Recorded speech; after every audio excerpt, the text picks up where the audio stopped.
नमस्कार, स्वागत है आप सभी का स्पोर्ट्स पीके पे। मैं हूं आपके साथ योगेश मिश्रा। भारत कल मुकाबला जीता, सीरीज भी जीती और भारतीय टीम कल बदलाव के साथ आई थी।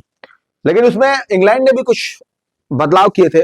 इंग्लैंड 3 खिलाड़ियों का बदलाव किया था, जिसमें एक गेंदबाज ने इंग्लैंड की काफी शानदार गेंदबाजी की और भारत को एक समय ऐसा लग रहा था कि भारत को मतलब तहस नहस कर दिया और भारत के पास कुछ बचा नहीं था।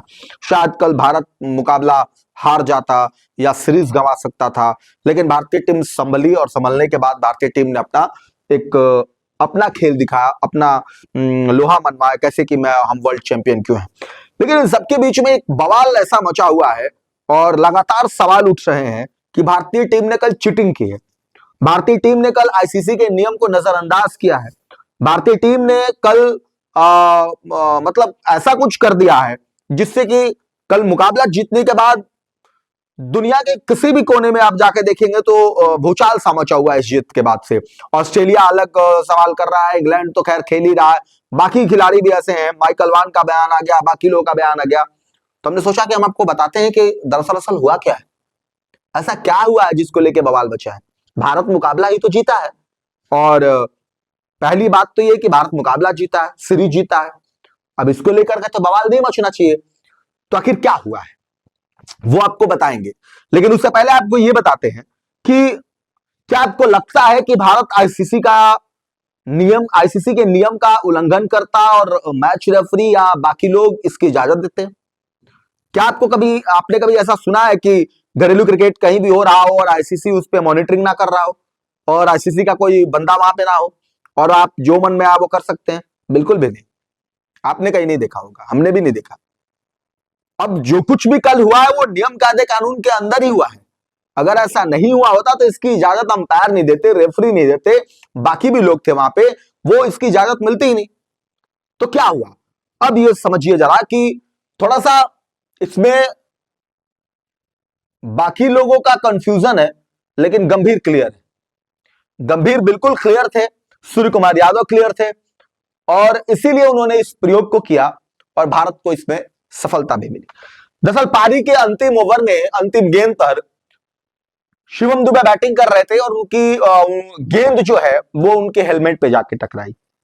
हेलमेट पे टकराने के बाद से उनको चोट सी महसूस हुई। कंकशन का जो नियम है वो ये है कि गर्दन पे या सर पे, हेलमेट पे अगर चोट किसी खिलाड़ी को लगता है और जो वहां पे जो मेडिकल स्टाफ होते हैं अगर वो उसे देखते हैं तो वो मना कर सकते हैं। खिलाड़ी जो है वो मना कर सकता है, वो नहीं खेलेगा, उसके जगह पे सब्स्टिट्यूट लेंगे और वो जिसको हम लेते हैं वो लाइक टू लाइक होता है। अब आपके जहन में सवाल आ रहा होगा लाइक टू लाइक क्या होता है, तो सब आपको एक एक करके बताएंगे।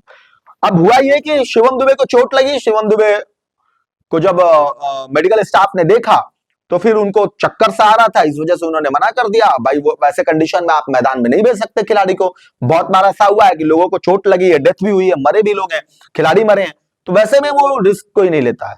आपको अगर आप थोड़ा सा देखेंगे तो आपको पता चल जाएगा कितने ऐसे खिलाड़ी हैं जो खेल के टाइम में हेलमेट से गेंद टकराई है, सर पे गेंद लगी है, तो वैसे में कोई रिस्क नहीं लेगा। लेकिन अब आपको टू लाइक सब्स्टिट्यूट तो देना है, किसी को तो उसके जगह पे रखेंगे।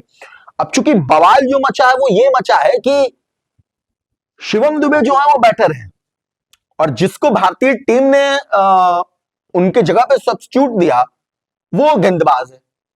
अब लाइक टू लाइक का जो नियम कहता है वो ये कहता है कि अगर बैटर के बदले में बैटर आएगा, गेंदबाज के बदले में गेंदबाज आएगा, ऑलराउंडर के बदले में ऑलराउंडर आएगा, तो फिर तो सवाल उठना ही है। क्योंकि गंभीर ने फैसला कैसे ले लिया भाई कि वो हर्षित राणा जाएंगे। अब इसको लेकर के जो बवाल है वो यही है और सवाल तो ये सही है, वाजिब भी है कि भाई अगर आज तक के क्रिकेट इतिहास में नियम तो यही कहता है कि अगर कोई बल्लेबाज चोटिल हुआ है, कंकशन का शिकार हुआ है, तो उसके जगह पर आप किसी बल्लेबाज को भेजेंगे। बैलेंस होता है। इसका मतलब ये हुआ, इसको बहुत सरल शब्दों में अगर आप समझना चाहते हैं तो समझ लीजिए कि बल्लेबाज होगा तो बल्लेबाजी कर सकता है, गेंदबाजी नहीं करेगा। इसका मतलब ये हुआ कि अगर बल्लेबाज को चोट लगी है तो बल्लेबाज रखिए, सिर्फ वो फील्डिंग करेगा।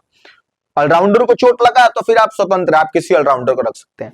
गेंदबाज को अगर आप चोट लगा है तो गेंदबाज को रखिए क्योंकि वो गेंदबाजी करेगा। तो मैंने कल भी मैंने एक वीडियो में बात बताई थी कि खेल के प्रारूप और नियमों में एक चीज बहुत इंपॉर्टेंस है कि क्यों हम टीम में जब वो डिसाइड करके हम लेते हैं कि भाई मुझे इतने ऑलराउंडर चाहिए, इतने बैट्समैन चाहिए, इतने गेंदबाज चाहिए, इसीलिए तो लेते हैं क्योंकि वो सारी परिस्थितियों को देखी जाती है। और इसी को लेकर के ये बवाल है कि भाई आपने हर्षित राणा को कैसे भेज दिया। अब हर्षित राणा आए तो आए, अलग बात है।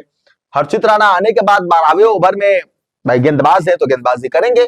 12वें ओवर में सूर्य कुमार यादव ने गेंदबाजी दी। अब गेंदबाजी दी हर्षित राणा का कल जो था, पहली पारी खत्म होने के बाद डेब्यू था T20 में।